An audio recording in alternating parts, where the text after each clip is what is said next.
It does not matter if you've been in business for 30 years, 50 years, 100 years, does not matter. We got to go back to the foundation. Now, that is the first step, is optimizing your business foundation so that you can qualify for landing premium clients, whether it's the government and or corporations. Those are the two top premium clients. The government is the number one biggest purchaser out of those premium clients. So optimizing your business foundation, which requires you to, number one, become a business, right? You have to have a business in order to do business with the government. Once you've done that, are you done? Absolutely not. It's work. And I know we make it look good. We make it look easy out here to get these government contracts, but it's work. It could become easy once you have processes and systems in place, you have a strategy and a blueprint, it gets easier, but it's work, right? So it's not a grant, it's not free money, it's not a handout, it's not none of those things. It's you working, right, at a high level as a quality premium entrepreneur, so you get paid at a high level. After you've done those things, then you go to register in sam.gov. That's the federal service website. That is the federal agency website where you can become federally certified. That's step 2, right? But do you stop there? No. You want to optimize on your certifications because the government has your money and they want to give it to you. But you have to show up where they're giving the money at. And so in order for you to be present, you want to be everywhere at the same time. And the government has money on the local, state, and federal level. Those are 3 levels of government, the only 3 levels of government that exist. So you want to be present on all 3 levels. Once you've done all that, yes, a lot of paperwork, it's a lot of documentation, but it's the people who are willing to do the work. I see, yeah. So you understand. She said, I tried all that documents. It's a lot, and sometimes it can be discouraging. And I'm not surprised. I'm not surprised that it's discouraging. Of course, it's going to be some red tape and some things that are set and designed for you to be discouraged about something that's going to benefit you, that's going to allow you to change your life, right? So it's the people who are willing to do the work that others won't do, that are out here winning the opportunities and the lucrative contracts that others will not have.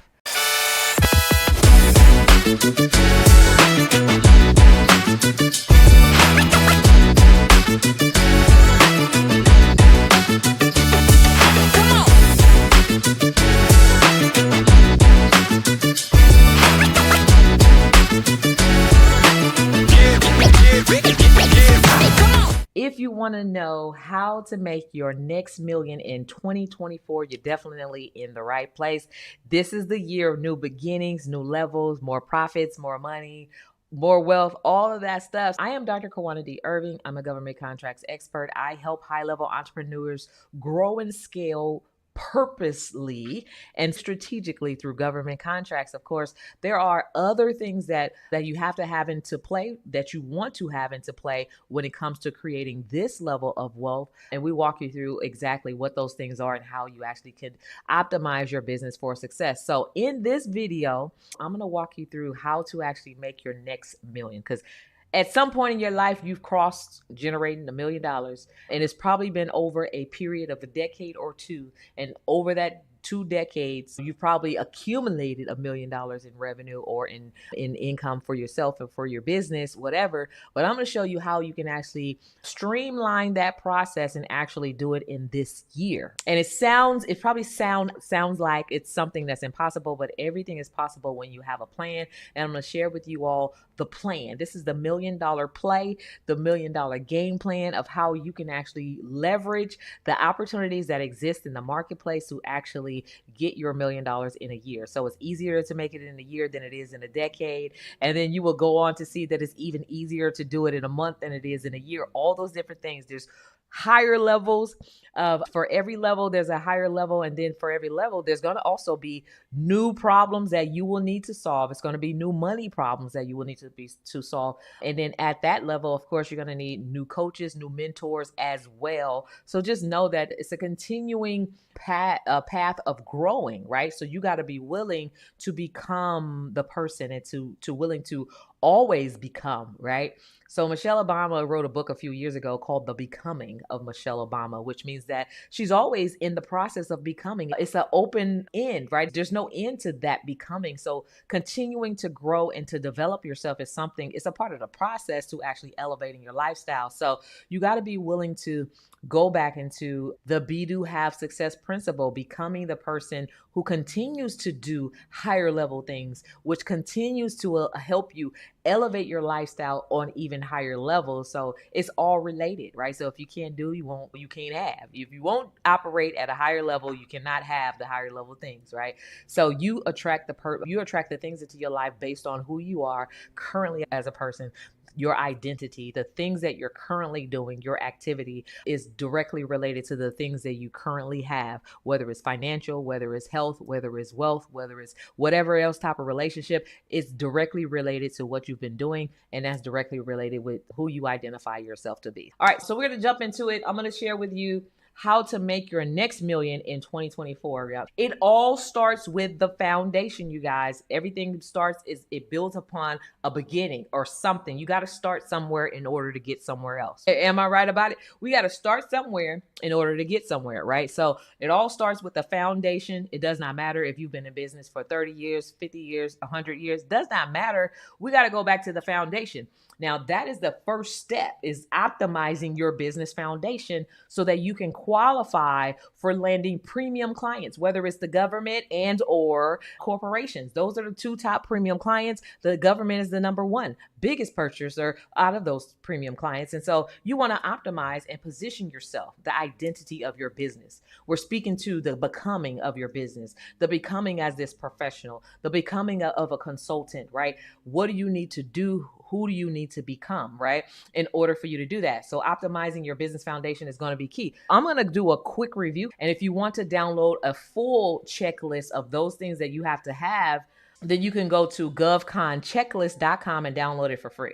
So what do you need to do? So optimizing your business foundation, which requires you to, number one, become a business, right? You have to have a business in order to do business with the government. You can, whether it's a sole proprietor business setup entity or it's an LLC setup entity, right? It doesn't matter your tax election, because some people get it confused. From an S Corp and a C Corp, that's still an LLC with a special tax election. It doesn't matter, right? An LLC is an LLC. It's a limited liability corporation, right? So that means that you have to have some type of entity, whether it's a sole proprietorship or a business standalone entity like an LLC, in order to do business with the government, okay? So there are specific things that you must have. And I'm going to go through the basic things, okay? For time's sake. So the basic things. Now, if you have these basic things, you're on your way. Somebody type, "You're on your way." I'm on my way.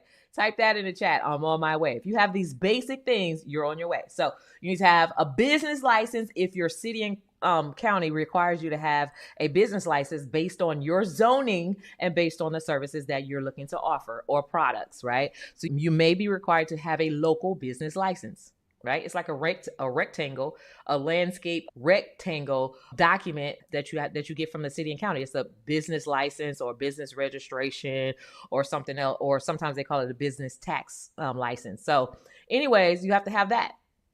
An EIN, employer identification number. You have to have that. You can get that for free, 100%. So if you go Google EIN, for some of you probably already have your EIN, but if you're new to this space and you go Google EIN, you may get some third-party websites that look like it's for the IRS, but it's not. And they may charge you a fee like $200, $300. And you're like, I got to pay for an EIN. I thought it was free. It's because you ended up on the wrong site. So beware of that. You can get now if it was a complicated process, I can say I would say it depends on you. If you want to hire someone to do it for you, then go ahead and hire someone and pay them the few $100s to do it for you. But the EIN is free for you to do it for yourself, and it's not complicated at all. Even a 10-year-old can go through and answer the questions that they ask. And this is something that you can apply for within 5 to 10 minutes and have it downloaded right to your computer within 5 to 10 minutes. So less than 10 minutes, right? So if you go to irs.gov and type in the keyword EIN, It's going to take you through a page that says apply for your EIN, and then you submit the application. They're going to ask you things about your business.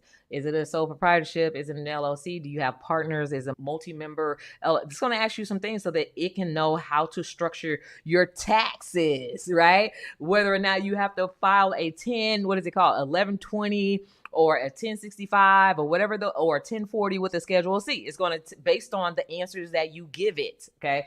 So you want to be honest when you're setting up that EIN to the best of your ability, okay? So optimize your business foundation. So we went through EIN, we went through LLC or sole proprietorship with a business license. If you have a sole proprietorship, you also have to have a DBA, which is a fictitious business name, doing business as. You have to have that. 2 years of taxes, you have to have that, whether it's personal, if you haven't been in business for 2 years, or it's business. If you have been in business for 2 years and you've made some money, that's required for you to file taxes. So you have to have 2 years of that. You have to have a initial investment explanation. How did you start your business? Where did the money come from? So write it on company letterhead, sign it. I started my business with this by purchasing this. Maybe that purchase was an LLC. Maybe that purchase was a business license. Maybe that purchase was a laptop. Whatever that initial investment was into your business, you have to just explain it, unless you have a new business and you have a receipt, and you can just provide the receipt and it's self-explanatory. So anyways, you want to have a resume, right? Based off your past experience. What have you been doing in your past to make money that is very related to what you're doing in business, whether it's a job, some school education, whatever it is. So if your resume is outdated and you're looking to go provide new services to the government, then you want to update your resume and include some experiences or some educational knowledge that you've had, whether it's volunteer or paid or not, that you've had to where it's showing the skill set matches what you're looking to sell to the government. So those are like some of the basics. If you have an LLC, you definitely also need your articles of incorporation or organization, your documentation for that from your state. You also need an operating agreement and so on and so forth, a copy of your ID, your birth certificate, like your proof of identity documents. And those are just the general. Those are the general, right? There's a few more things that are a part of that. Business optimization. Of course, if you go to govconchecklist.com, you can download the full list of how you optimize your business foundation. So once you've done that, are you done? Absolutely not. It's work. And I know we make it look good. We make it look easy out here to get these government contracts, but it's work. It could become easy once you have processes and systems in place, you have a strategy and a blueprint, it gets easier, but it's work, right? So it's not a grant. It's not free money. It's not a handout. It's not none of those things. It's you working, right? At a high level as a quality premium entrepreneur. So you get paid at a high level as a quality premium consultant for the government or problem solver for the government, right? So it takes work, okay? And it's work that's absolutely worth it. So once you've downloaded the full checklist and you have all those things in place, then and only then, after you're prepared, after you've ironed out your foundation and you made sure that the bricks line up and that it's strong and it's solid, right? So after you've done those things, then you go to register in sam.gov. That's the federal service website. That is the federal agency website where you can become federally certified. That's step 2, right? But do you stop there? No. You want to optimize on your certifications because the government has your money and they want to give it to you. But you have to show up where they're giving the money at, right? Whenever you want to go get something, you first of all, you got to know where to go get it. And then you got to know how to go get it and then how to go for the ask. And so this is how you go for the ask. First, you got to be present. And so in order for you to be present, you have to present everywhere, omnipresent, right? Like God, he's omnipresent. He's everywhere at the same time. So you want to have omnipresence in your business. You want to be everywhere at the same time. And the government has money on the local, state, and federal level. Those are 3 levels of government, the only 3 levels of government that exist. So you want to be present on all 3 levels by optimizing those certifications, registrations with those particular agencies. Because not only does it allow you to participate in those pools of money that's set aside for those socioeconomic disadvantages, but it also allows you to be able to just do business with those agencies, whether it's a set aside or not. You got to be registered. You got to raise your hand and let them know that I'm here and I'm here to serve. And so once you've done all that, yes, a lot of paperwork, it's a lot of documentation, but it's the people who are willing to do the work. I see. Yeah. So you understand. She said, I tried all that documents. It's a lot. And it's sometimes it could be discouraging. And I'm not surprised. I'm not surprised that it's discouraging, because guess who it's for?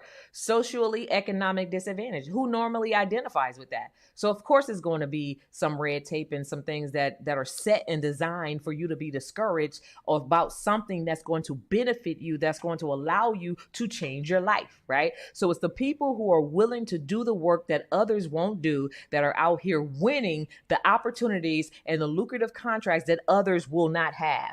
Become the person. Do the work. Then you can be a part of the have, right? Because in this game, it's either you have or you have not. You either become or you don't. You're either going to do or you're not going to do, right? But you get to decide. It's the life that you decide that you want to have is all in your own hands. You get to decide what type of business success you want. It's all in your own hands. You get to decide. But if you decide that, no, I'm not going to do because I'm not going to become, then the results are exactly what you've asked for. And you got to be okay with that. So as long as you're okay with that, everybody's okay with that. We're not going to fight you about you. Yeah. But if you're not okay with that, then the question is you should be asking is, who do I need to become? What do I need to do? Who do I need to get to help me? And how do I do these things? So you need to be asking your empowering questions rather than getting overwhelmed with the process. Don't get stuck in the process. So anyways, hey, thanks so much for watching this video. I hope you're enjoying it. I wanted to take some time to invite you to join me in the GovCon Challenge. The GovCon Challenge takes place once a month, where I invite a bunch of entrepreneurs and aspiring entrepreneurs to come and have me teach you the 5 things you must do to pre-qualify your business to land lucrative contracts with the government. So join me in the GovCon Challenge. Click on the link in the description. You'll be glad you did. Join as VIP for exclusive behind-the-scenes information, and you could become a part of the top 1% of entrepreneurs across the nation. Now back to the video you were watching. So step 3 is once you've done those things, because I'm getting to the money, but first I got to lay the foundation so you can know that not just anybody can just come in and ask for the money. Like there's some footwork, there's some pre-work that you got to do before you get to the work, right? So it's some pre-work, and then there's some more work, and then some post-work after that. Once you do get the contract, you got to maintain these things and manage those things too. So you're always working. It ain't free, right? So this is not a one-time thing, one-time success move, right? Now, once you get a contract, now you get to sit down and do nothing and be successful for the rest of your life. No, it's ongoing. It becomes a lifestyle. It becomes a business process, right? Something that you have to do consistently, okay? So the third step is to, now that you have all of those things, your business foundation is set, you have all the documentation in order, you become omnipresent across all levels of government. Now you get to research the opportunities that are out there. Keyword is research. That means to look for. It requires you to take action, to do. That's an action word, right? So being and doing, you have the identity down. Now you've become. Now you got to do research of the opportunities that are out there. And there are many. There's very many on a daily basis. And some of these opportunities, now here's where you have to learn to look at, look under, look through, and look in between opportunities. Because if you don't know what you're doing, you can quickly disqualify yourself and say, they're not buying what I sell. It's all about positioning. It's all about having the insight of how to navigate the marketplace to look through these opportunities. But they exist. You just don't know, right? So they exist. So researching the opportunities, where do you research? All the places where you just become omnipresent. Local, state, and federal, right? They all have money for you. So then you look through all of those opportunities that they're posting on their procurement or solicitation websites, and you look through those opportunities. You gotta sort. Weed and sort. And there are some nuances. There are some things that you have to know what you're looking for, what you're sorting through, and what decision you got to make and how to make those decisions. There's some nuances, right, to this, which is why it's very key to have a guide or someone who can walk you through this process or answer questions for you. And so researching opportunities. The next step is to, now that you've weeded out through the opportunities and you've identified some things, then you have to respond to those opportunities, a call and response, right? So they're calling you and they're saying, okay, so we have an opportunity for communication specialists to provide the communication specialty services over this period of time. So it's a response that's required. They're calling you. Now you got to respond. Okay, I'm a communication specialist. I can provide communication specialist services over that period of time. Here's how I'm going to do it. And here's how much I'm going to charge. Here's who's on my team. And here's how we meet those qualifications. So it's a call and response thing. Then after that, it's a rinse and repeat. Steps 3 and 4, right? Research, respond, research, respond, research, respond. So that is like the ongoing process from there, right? There is no stopping and finally making it. And no, it's an ongoing process. Now, I set the foundation for that. But here's where the $1 million game plan comes into play. So we all know, according to the SBA, a percentage of all the government spend has to go to socioeconomic disadvantages, which you've already checked all the boxes when you've optimized your business across local, state, and federal levels and became omnipresent. You've already checked off those boxes. So now they're saying a percentage has to go to you, right? For all the boxes that you've checked off. There's multiple trillions of dollars in spending. 2020, the federal government alone spent over $10 trillion, according to usaspending.gov, on business products and services, and 26% of that is $2.6 trillion. So that's a lot of money on the table. If you did not get your piece of the pie, then here's how you can get your piece of the pie is by optimizing your business foundation, becoming omnipresent, researching and responding, and rinsing and repeat 3 and 4. So that's the gameplay, but I'm going to give you specific game plans, so you don't want to miss this. So now that you've done these things, game plan, that the government has money to spend, that they're obligated to spend with you, you've already positioned your business to win, you're ready to roll up your sleeves and do the work. Okay, so now how do we get to the million in 2024? How do you get there? It's called a strategic plan, right? So there's a scripture. It says, write the vision and make it plain. And that's in Habakkuk 2:2-3. Okay. In Habakkuk chapter 2, verses 2-3, it talks about how you should write the vision and make it plain. So you got to write your vision. Where do you want to be? So since this is the $1 million play, we're going to put our vision as $1 million. $1 million play, put our vision at $1 million, right? Or whatever your goal is. Maybe you want to hit 5 million. Maybe you want to hit 2 million. Doesn't matter to me. Maybe you're like, $1 million is too much. Maybe I want to do $250,000. Whatever your play is going to be. But for the sake of this particular training, we're talking about $1 million game plan for 2024. So we're going to put $1 million on a vision board. So knowing that there's 33 million businesses across the U.S., with all the spend across all the local, I've done some research on this stuff, so I know exactly how the numbers lay out. With all the businesses across the U.S. and all the money across local, state, and federal spending and all their obligations, if you were to divide the amount of money that's on the table by the number of businesses that exist in the U.S., it says clearly every business would be able to walk away with $1 million a year. If you were to divide, okay? Now, this is real life data.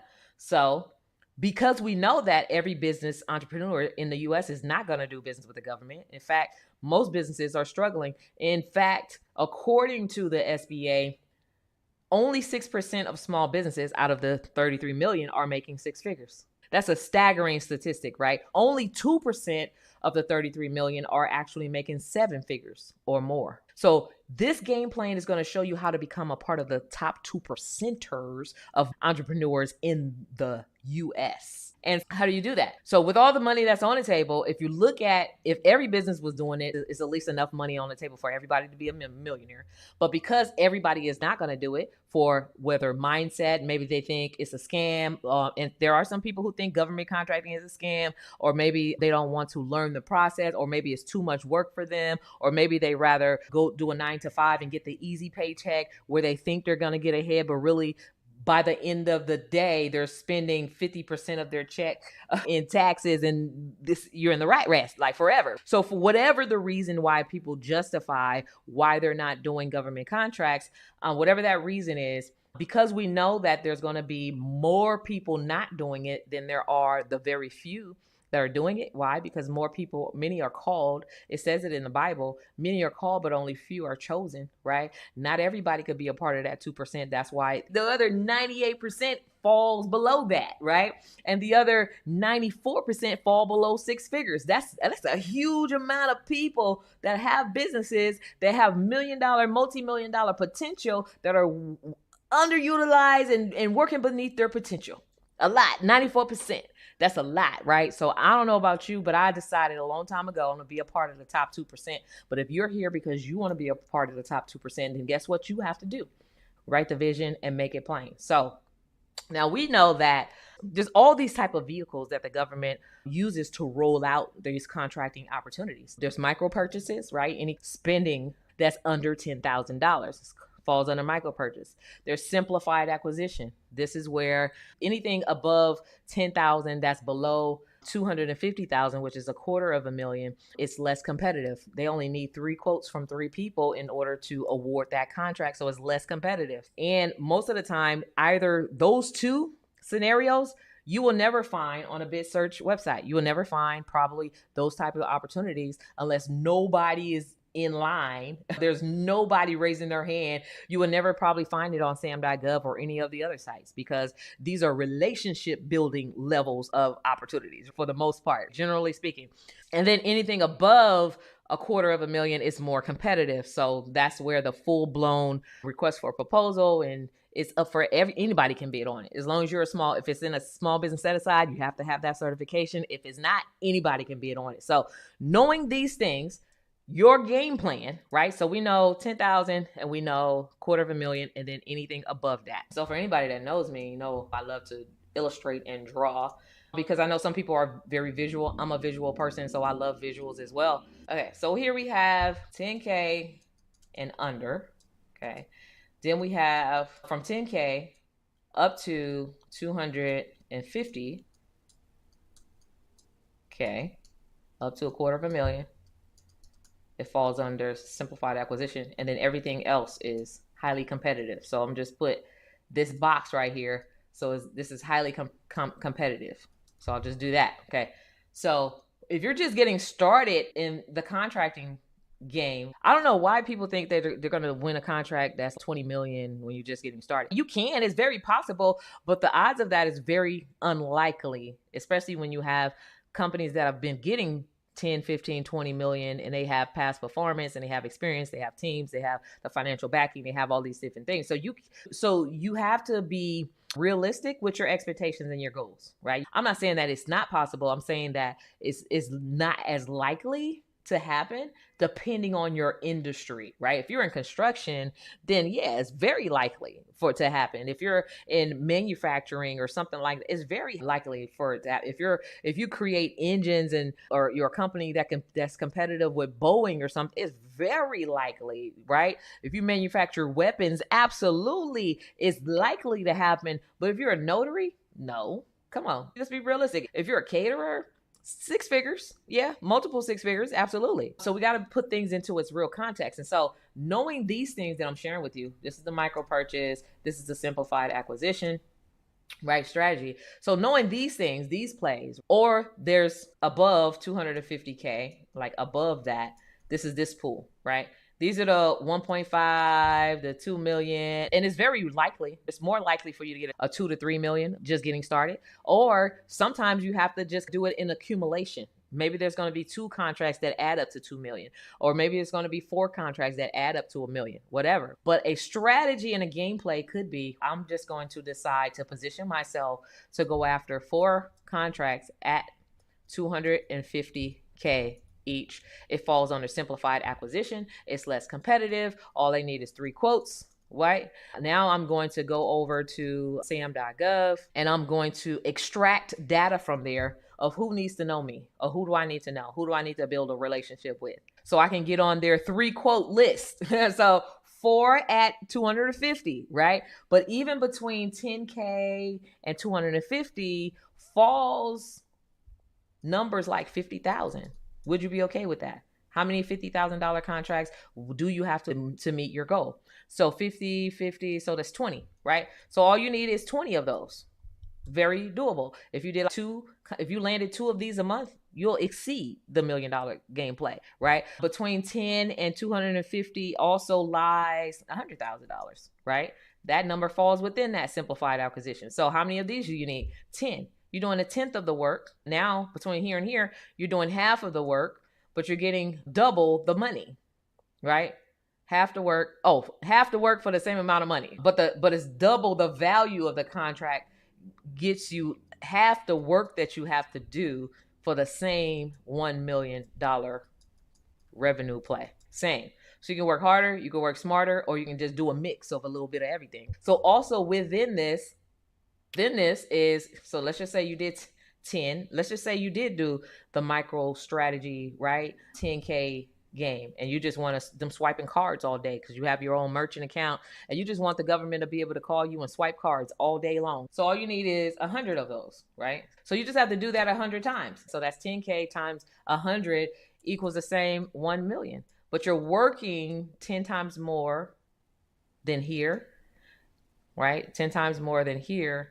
And you're working 5 times more than here, right? So you're just working harder. As this price goes down to an average transaction, the workload goes up, right? The workload has to go up. The more premium the value the client, the more premium the contracting opportunity, the more time you get back, the less the work you have to do. So hopefully that's clear, right? So this is a gameplay, right? So what are you going to do?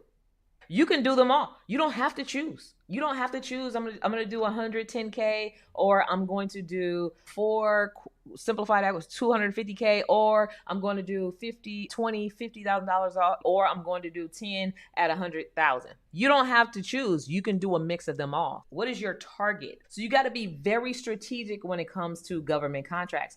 Things don't just happen accidentally. They happen on purpose. You have to have a purpose of where you're going. You have to have a roadmap. Just how we get in our cars and we drive from one destination to another. Typically, most people who've never been to a destination before, what do? They dial in the coordinates. It's called GPS. They dial in the coordinates of where they want to go, whether you're using Google Maps or Wave apps, or you have a Tesla and you're typing that in where you're going, and it'll take you through the shortest, quickest route. Now, the reason why it gives you these options, just like I just gave you these options, is so you can create a game plan or a roadmap to the shortest, quickest route based on your business, your scenario, your time, and what you want to do. But there's different ways that you can get there. You can get there in 4 moves. You can get there in 20 moves. You can get there in 100 moves, or you can get there in 10 moves. But it's all up to what your goal is, how much time you want to commit, and all those different things. But that is the $1 million game plan. Write the vision, make it plain, create a plan of action, and then do everything that you do. It requires for you to actually strategically do everything you do that you need to do along the path to getting there. Now, if you're new to this space and you don't know what that path to getting there is, or the back roads to take, or you don't know the hurdles in the road that's going to happen, this is why you need tutelage. Is that still a word? I sound old, huh? So this is why you need mentorship, right? Because you don't know the hurdles in the road. Sometimes, like I use Waze at sometimes, and Waze is like a mentor for people who are traveling their destination. Just think of it from that perspective. It tells you, like, watch out for this on the side of the road. So that's the purpose of a mentor and training and coaches. This is the purpose of that. Watch out for this accident. It's on the side of the road, or somebody dropped the couch in the middle of the freeway. So at this particular intersection, so make sure that you go around, get in your left lane, right? So it's a play where coaches are able to help you navigate the system. They're able to help you overcome the obstacles that may be in your way, and to forewarn you of the obstacles that could happen. And so anyways, for those of you who are looking to have more mentorship, guidance, strategic planning when it comes to your $1 million game, because this is not for play. This is not a little bit of money. This is life-changing money. And this is just the beginning. Yes, it is. To do this in a year is only the beginning. You can grow and scale from there, right? Because you always want to continue to multiply your wealth by scaling and doubling down.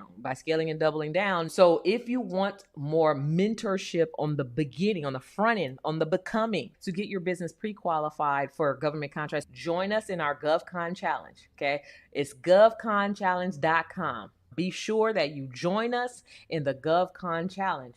And don't just come alone, right? In this particular area, this arena called the wealth game, this arena, it's enough wealth for everybody. Don't be selfish. Bring a friend, right? Have them register with you.